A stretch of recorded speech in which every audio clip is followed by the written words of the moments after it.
if you're looking for a crime thriller that explores much more than just the serial killer and why he does it, then Memories of Murder is a must-see for you.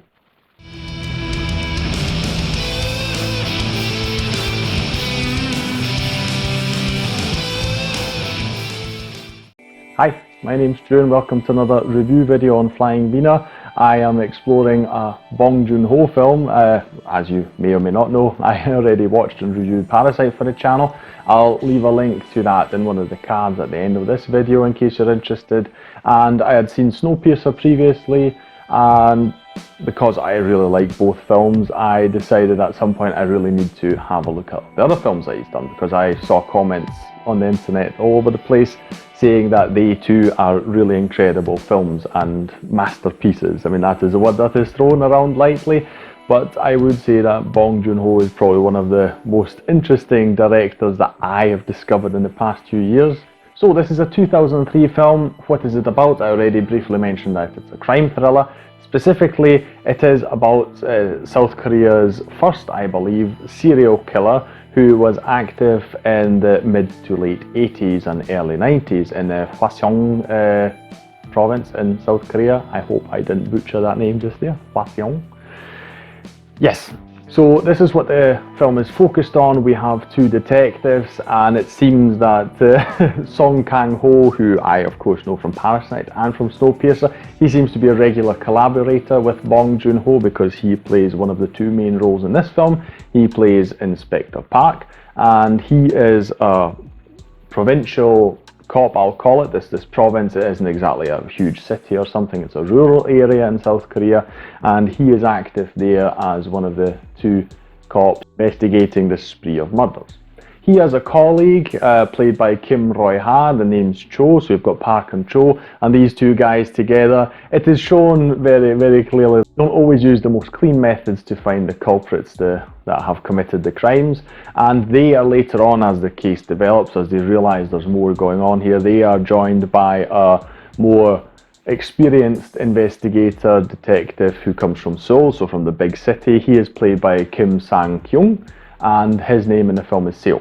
So you've got Park, Cho and Seo, and the three of them, they work together to find this serial killer. That is what the film is about on a really surface level, I'll call it. What I found very interesting is that is mainly what drives the plot, yes, but the film seems to be about so much more than just this crime spree, which I feel is a very interesting choice. I would say in that sense it's very similar to the film Zodiac, if you've seen that before, where it's also about exploring the obsession that we sometimes have with serial killers, and particularly the people who are investigating them in their efforts to try and find them. So what is really interesting here is that we're watching these policemen do their work, of course. As I mentioned, it is rural South Korea, so as you can imagine, in the 80s also, so we're not talking about today, the methods and just the technological advances, etc., they weren't there, so these cops are doing things a bit unusual, I'll call it. It is shown that just to find a guy, I'm not even saying the guy, to find a guy, they don't shy away from actually just keeping people in custody for longer than they're actually legally allowed. They will go through various forms of torture, of assault, etc., threatening, in their interrogation. So the methods are in no way clean. It's all about just getting a result and not bothering about getting the correct result, which I get that they're under a lot of pressure, particularly here when you've got the case of a serial killer, but I don't personally understand the logic behind it, because surely if you get the wrong person, you know that it's only a question of time until there will be another murder, so the whole thing starts over again and you look even more silly because you got the wrong guy. Seo comes along from Seoul and he has a bit of a more modern approach, I'll call it, the way we are used to thinking about police investigations, so he really follows the evidence, and there are various situations where he shows the other two guys that they've just got the wrong person.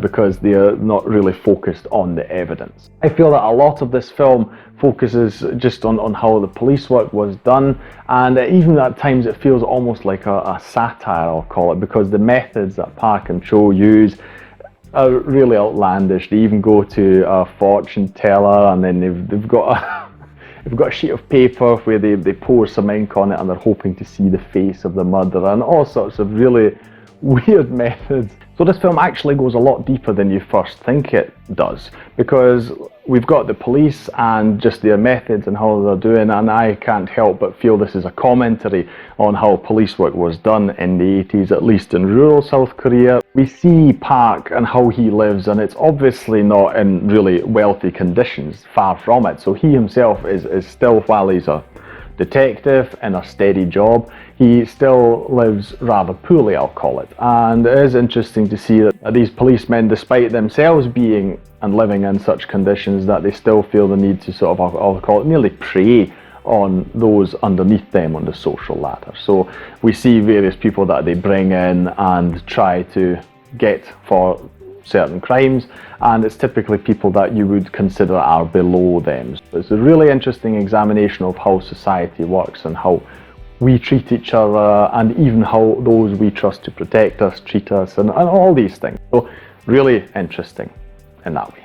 This is how the film develops. As per usual, I won't spoil what happens, but there will actually be a short spoiler section at the end, because there is something I do want to talk about, because it is a real life case. So it is, while the film was loosely based on it, or rather I should say a play that was made about the case, obviously it still examines the actual case. So at the end I'll just talk about the parallels here.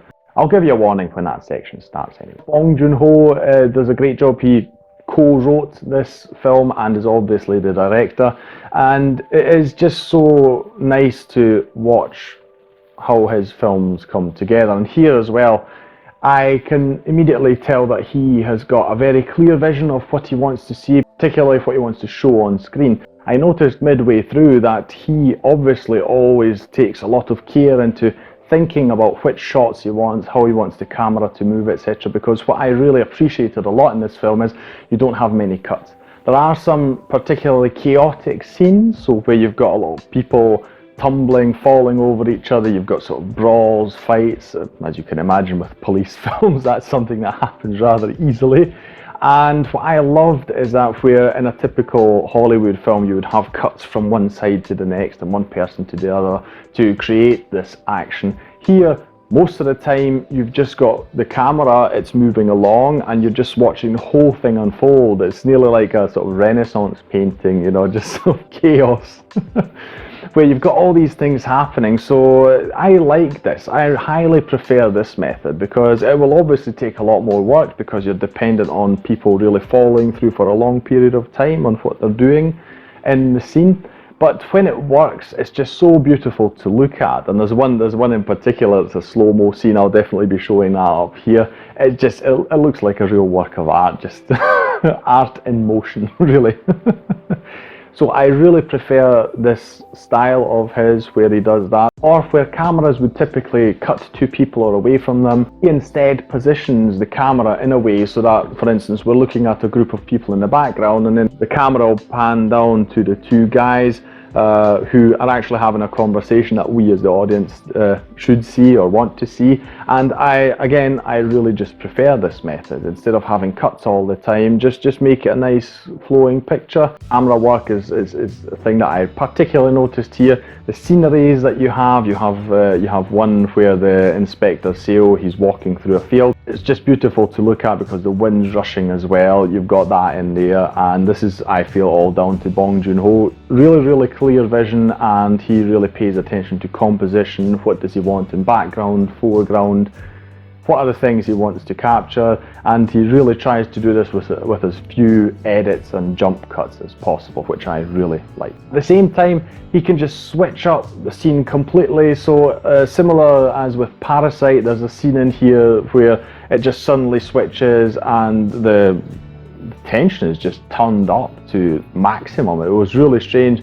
It seems at first like a very harmless scene. You've got Inspector Seo, he's exploring just some outdoor toilets behind a school because there's a rumour about something there, and it just seems very normal. It's during the day and he walks in, but suddenly the music just completely drops. It's in silence. He's slowly walking along, checking the doors, and I could immediately feel goosebumps. It just became incredibly tense all of a sudden. So he just transforms scenes effortlessly.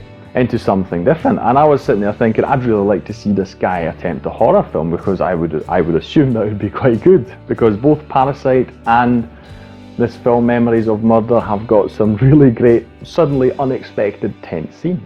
Acting wise, I'm not too familiar with South Korean actors. Parasite was really my first big introduction to them, and the three main guys that you have here, but particularly Kang-ho, I am becoming a really great fan of his. Although his character isn't quite so likeable, at least at the start. Obviously he develops over time, but with all the methods that they are employing and that didn't make him a really sympathetic character, but there's no doubt that the acting is done particularly well.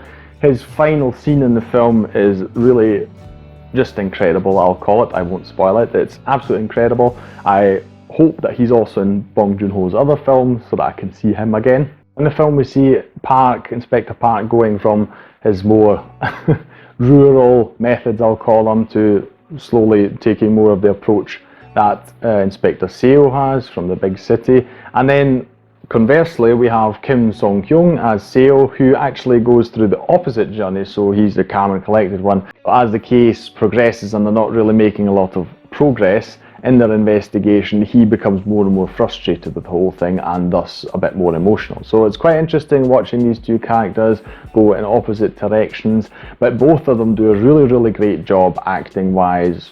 Really enjoyed that a lot. One other thing I will mention is the music. The music is quite interesting. I re-listened to the soundtrack after watching the film because it intrigued me. This is just how I've experienced Asian media until now.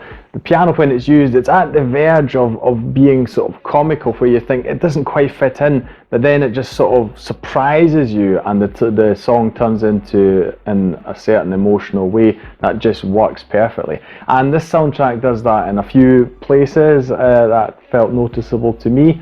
Apart from that, it's very beautiful, at times dark, of course, as you can imagine with a crime thriller like this. You have a recurring theme that is with slight variations as the film progresses and the story twists and turns.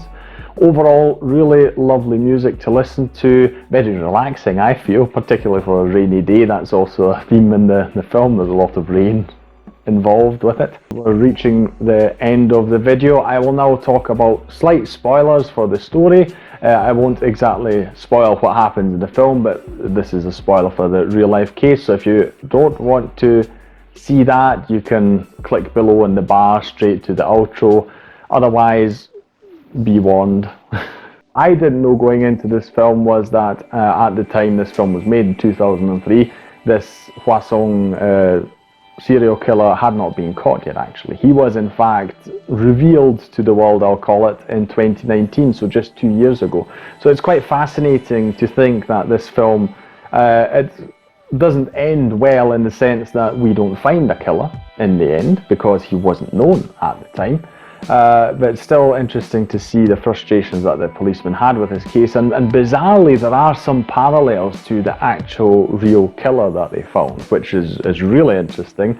So for instance, they hypothesized that he was in the military, came home and then just didn't really have any purpose in life, and that seems to actually have been the case with the real killer. So that, if I were Bong Joon-Ho, that would give me the creeps that I had predicted that correctly. So those are my thoughts on Memories of Murder, a really great film. I highly recommend it, particularly if you're into crime thrillers. If you enjoyed this video, like, share and subscribe. That would make me very happy, and I'll see you in the next one on Flying Wiener. Take care. Bye.